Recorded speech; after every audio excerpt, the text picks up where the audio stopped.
Bueno, este es el segundo video, el que va a complementar al tema 1, en su segunda parte. Y hemos revisado toda la parte de anatomía macroscópica y microscópica del tejido muscular. Y nos habíamos quedado en esta parte de las fibras musculares y los tipos de fibras musculares. Bueno, vamos a encontrar dos tipos de fibras musculares. Las fibras musculares rápidas y las fibras musculares lentas, o también llamadas fibras tipo 1 y tipo 2. Las fibras musculares rápidas son fibras de tipo o de característica grandes, es decir, son fibras grandes, de una gran fuerza de contracción. Estas, si nos vamos a un ejemplo de un paciente o de una persona, algunos músculos de algunos atletas están mucho más habituados a actividades de contracción rápida, como aquellos atletas explosivos que recorren los 100 metros planos. Lo hacen en el menor tiempo posible y sus músculos están adaptados precisamente para una contracción rápida.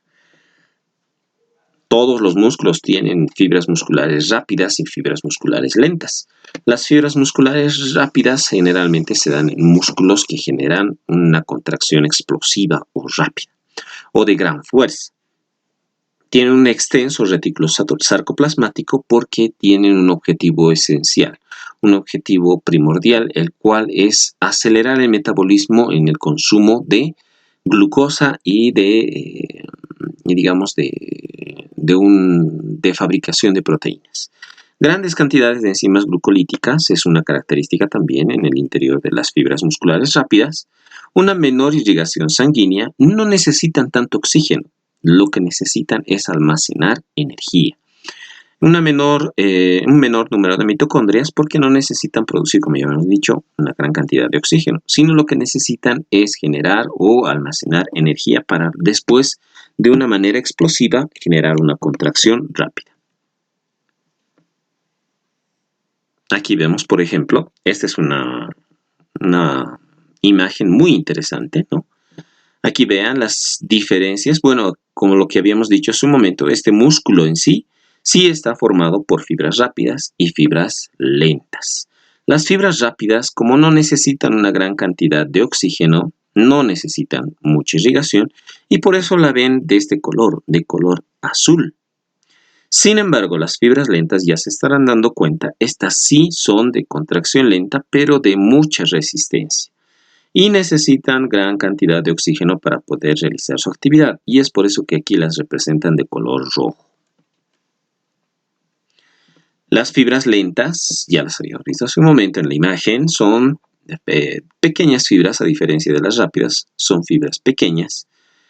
Su inervación por fibras pequeñas también. Sus vasos sanguíneos y capilares son más amplios y proporcionan mayor cantidad de oxígeno. Es decir, si vamos a un atleta, en el mismo ejemplo, un atleta de 100 metros que hace una contracción explosiva, que hace una carrera de rapidez, pues tiene mayor cantidad en sus músculos, tiene mayor cantidad de fibras rápidas. Pero aquí tenemos un paciente diferente, aquel que tiene que hacer una maratón. Pues sus músculos tienen que tener mayor resistencia. Es por eso que estos tienen que tener mayor cantidad de oxígeno. Y en sus músculos va a tener mayor cantidad de fibras lentas. Va a haber un elevado número de mitocondrias porque tienen que generar mucho oxígeno. Esas fibras deben resistir en su contracción y relajación por mucho tiempo. Es por eso que necesitan siempre el aporte de oxígeno. Sus fibras contienen mioglobina, obviamente, esta es una proteína que se encarga del transporte del oxígeno y la coloración va a ser de color rojiza porque están muy bien irrigadas. Vámonos ahora hacia los tendones. El tendón es un tejido fibroso blanquecino, une los músculos al hueso. Es un elemento importante el tendón porque es la parte extrema del músculo. El músculo va a tener siempre en sus extremos el contenido de las capas que lo estaban rodeando, ya sea el endomisio, el perimisio, el epimisio. Todos estos se van compactando hasta formar el tendón. Entonces se encuentra en el extremo del músculo y tiene la función esencial de unirse a los huesos. Ahora, ¿qué son las fascias? Las fascias se hallan debajo de la piel y rodean a los músculos. Pueden contener, o bueno, contienen la masa muscular al momento de la contracción. Las fascias rodean a varios músculos y tienen la función esencial de organizar la contracción muscular de estos músculos. Es decir, los contienen a varios músculos que hacen la misma actividad. Aquí vemos un ejemplo de los músculos y sus características. Como pueden ver, aquí en los extremos se encuentran los tendones. Obviamente en la parte media se encuentra el músculo en sí, formado por fibras musculares distribuidas en diferentes formas. Por eso es que aquí vemos diferentes tipos de músculos con diferentes tipos de formas. Por ejemplo, este músculo tiene una forma fusiforme. Este es entendido como un bíceps porque tiene dos extremos, digamos, bueno, tiene un extremo distal y uno proximal, digamos. Pero en uno de los extremos está dividido en dos fascículos.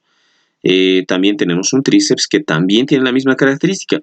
Tiene dos extremos, pero en uno de los extremos tiene tres fascículos, ¿no? Divididos entre sí. Tenemos músculos también que tienen dos elementos o dos componentes musculares unidos por un tendón y son conocidos como digástricos. También tenemos un paniforme aquí. Vean la distribución de las fibras alrededor de un tendón. Esa es una característica muy especial. Por ejemplo, esto podría ser un ejemplo a nivel de los músculos de los glúteos. También tenemos aquí el bipeniforme, que va a ser lo mismo. Es un músculo con sus fibras musculares distribuidas alrededor de un tendón. Finalmente, un multipeniforme, que tenemos acá un extremo de un tendón y tenemos varios vientres, ¿no? Y en su extremo distal ya va a tener varios fascículos en sí. ¿Cuáles son las propiedades mecánicas del tejido muscular? Prácticamente esto se resuelve con una sola palabra: contracción. La propiedad mecánica esencial de un tejido muscular y del tendón es simplemente generar movimiento. Los indicadores biomecánicos que caracterizan la actividad muscular son la fuerza que se registra en un extremo, denominado tensión o fuerza de contracción, de tracción muscular. Es decir, lo que hacen es contraerse. Al momento de contraerse, lo que hacen es traccionar el extremo al que se encuentran unidos, es decir, mover un hueso. La velocidad de variación de la longitud, es decir, que de ser un músculo largo, al contraerse disminuye su longitud y tracciona una estructura, es decir, jala una estructura. El músculo excitado varía su estado mecánico, eso se denomina como contracción muscular. El músculo en sí lo que hace es cambiar de forma. De ser un músculo largo, se convierte en un músculo mucho más corto, traccionando un segmento. La contracción se manifiesta en la variación de la tensión y de la longitud del músculo y de ambas, así como de otras de sus propiedades mecánicas, como por ejemplo la elasticidad, la rigidez, etc. Los componentes elásticos, por su propiedad mecánica, son análogos a los resortes, es decir, para distenderlos hay que aplicar una fuerza. Bueno, todo esto se resume a decir que un músculo es similar a un resorte. Si ustedes agarran un resorte de un extremo y del otro y lo empujan, es decir, realizan un movimiento de fuerza de compresión en ese resorte, pues va a ofrecer ciertas resistencias. Si ustedes estiran ese tendón o ese resorte, también el resorte va a someterse a cierta fuerza y va a responder con resistencia, ¿no? El músculo hace eso simplemente, cambia su longitud en las dos direcciones. Puede encogerse como puede estirarse. Esas son las propiedades que tiene un músculo: elasticidad y también rigidez. Bueno, y eso ocurre precisamente en el sarcómero. Ahí es donde se produce la contracción muscular. En los pequeños miofilamentos de actina y de miosina. Cuando estos se mueven y se entrelazan entre sí, ven en la figura de arriba, primero en esta que tenemos aquí, pues ven un músculo relajado. es decir, un músculo con una longitud de elongación, está estirado, o sea, no está en una actividad de contracción. Cuando comienza la actividad de contracción ocurre esto, como ven en la imagen de abajo. Las fibras musculares comienzan, o los miofilamentos comienzan a acercarse entre sí, a desplazarse para unirse y entrelazarse, y así disminuye toda la longitud del músculo. Los componentes contráctiles corresponden a donde los filamentos de actina y miosina se deslizan unos sobre otros. Lo que acabamos de ver aquí.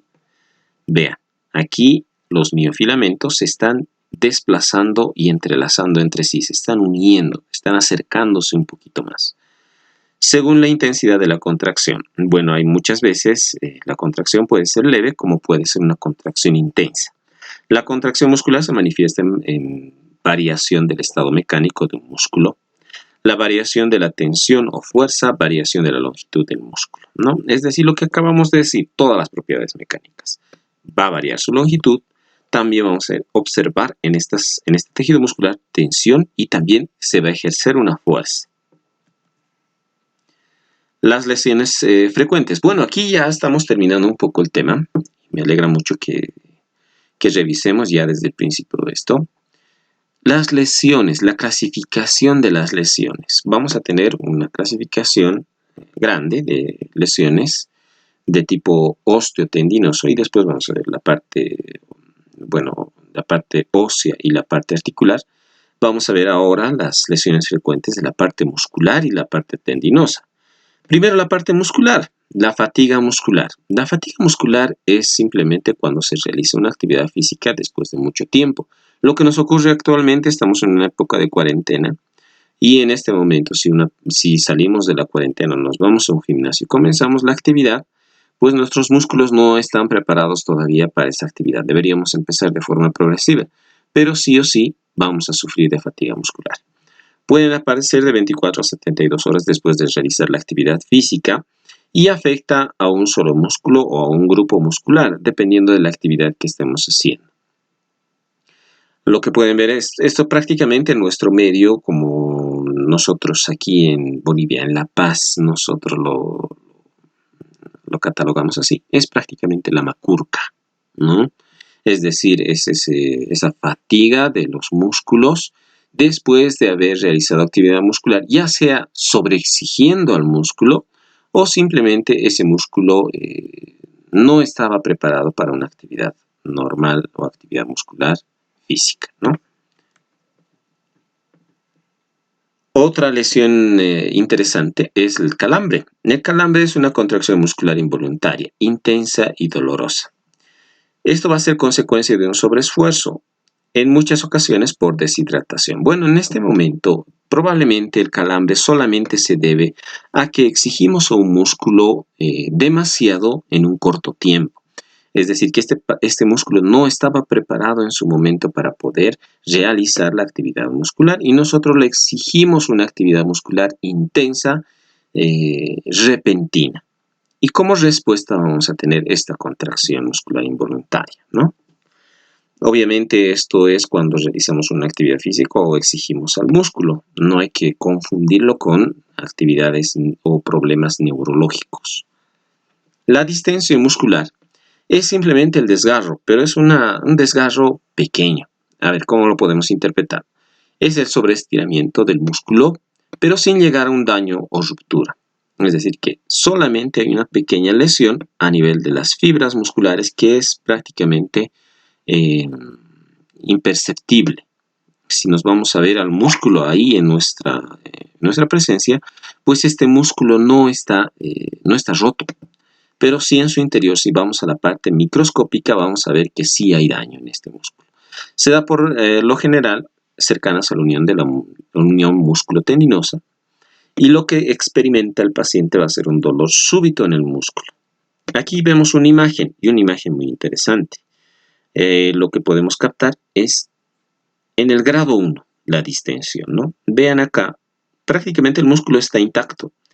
Pero sí, a nivel microscópico, muchas de las fibras se han roto y ha generado una microhemorragia aquí en el interior y el músculo no trabaja al 100%, pues ya tiene una lesión. El desgarro. El desgarro es una ruptura de fibras musculares causado por la exigencia de la elasticidad muscular. Prácticamente el desgarre es la parte grave de una distensión. Una distensión solo se llegaron a romper algunas fibras pequeñas. Pero ya en un desgarro, aquí son lesiones desde pequeñitas, microscópicas, hasta lesiones de mayor tamaño. Podríamos ver, como en la imagen anterior, que un desgarro es algo un poco más complejo. Los desgarros se clasifican dependiendo de la severidad de la ruptura, grado 1, grado 2, grado 3, leve, moderado o severo, dependiendo cuánta cantidad del tejido muscular se ha desgarrado. En un grado 1 es prácticamente lo que se entiende como una distensión. En un grado 2 ya hay un desgarro del tejido, se observa ese desgarro del tejido, hay una hemorragia intensa, pero no se ha roto el músculo en su totalidad. Y en un desgarro 3, obviamente, ahí hay una ruptura total de la fibra y del tejido muscular. Y ahí hay una gran hemorragia y los signos clínicos y las características clínicas son evidentes. Se puede ver un hematoma considerable, grande. Pero vamos a ver esto en más detalle cuando veamos desgarros musculares ya como un tema aparte. Contractura es un aumento del tono muscular. Bueno, eso no es tan así. Cuando nosotros hablamos de tono, estamos hablando de la parte neurológica, ¿no? Pero cuando hablamos de contractura, sí podríamos decir que el músculo se encuentra duro, ¿no? No necesariamente espástico, pero sí el músculo se encuentra rígido. Rígido que puede ser esa rigidez puede ser causada por presentarse a lo largo de una carrera, después de un golpe o simplemente por estrés, por tensión. La región está dura y se puede mantener por varios días así. Generalmente esta es la zona donde nosotros observamos estas contracturas, en la zona del cuello, porque ahí se acumula mucha tensión por el peso de la cabeza y por la mala postura. Ahí podemos generar demasiada tensión en los músculos paravertebrales, en los trapecios, y además de tener una mala postura, demasiado agachados, los estamos distendiendo, es decir, los estamos estirando, les estamos exigiendo demasiado estos músculos y comienzan a ponerse rígidos en una respuesta de defensa, ¿no? Y al ponerse rígidos empiezan a comprimir algunas raíces nerviosas y empieza el dolor. La tendinitis, ya cuando nos vamos a los tendones son gruesas cuerdas fibrosas que unen los músculos con el hueso y con otro músculo. Bueno, ya habíamos visto que es un tendón, ¿no? Y la función es transmitir la fuerza generada por la contracción muscular hacia el hueso. Es decir, que el músculo se contrae y esa fuerza de contracción viaja a través del tendón y se transmite al hueso. El hueso es una estructura dura y absorbe esta contracción, esta fuerza de contracción. La tendinitis es la inflamación de estos tendones. Bueno, esto lo vamos a ver en la parte de tendones, y la tendinitis ya es un término que se está desactualizando, ¿no? Prácticamente no es solamente una inflamación, sino es todo un proceso que ocurre a nivel del tejido del tendón. Un proceso degenerativo. Y este proceso degenerativo comienza con la inflamación. Es por eso que antes se conocía como tendinitis. Pero prácticamente no es una tendinitis, sino es un daño en el tejido del tendón que hay que esperar. No solamente es una inflamación, sino el tejido mismo está dañado. Deficiencia de errores en el entrenamiento. Esto es más que todo preventivo y además de consejos para cada uno de ustedes. El practicar ejercicio sin preparar el músculo nos puede lesionar. Comer bien, no comemos bien y el músculo no se encuentra suficientemente nutrido para poder realizar alguna actividad física y este puede llegar a lesionarse con mayor facilidad. Uno de esos ejemplos es el consumir mucha agua, tomar mucha agua porque así el músculo se hace más flexible y este puede soportar mejor las actividades a las que lo sometemos en una actividad física. Se puede tomar agua antes, durante y después de una actividad física, en este caso, por ejemplo, una carrera. El calentamiento y estiramiento también son importantes. Es muy importante preparar al tejido muscular para la actividad física. Obviamente esto tiene cierta controversia. Actualmente ya también se está debatiendo en cómo debe hacerse el calentamiento y el estiramiento, pero prácticamente es un elemento importante para evitar lesiones. No entrenar más de la cuenta, solo lo permitido por nuestro cuerpo. Es decir, no sobrecargar a nuestro organismo, no sobrecargar al tejido muscular. Si llegamos a sobrecargarlo más allá de la cuenta, entonces este tejido puede llegar a dañarse. Bien, con eso hemos terminado, queridos estudiantes. Tenemos 2 videos para revisar, la primera y esta es la segunda parte. Revísenlo por favor, porque después ya en nuestra página tenemos algunas actividades que realizar. ¿Está bien? Bien, ahora me despido, que les vaya muy bien y estoy al tanto de sus dudas y sus inquietudes en el chat y en los foros. Bien, que les vaya muy bien, hasta pronto.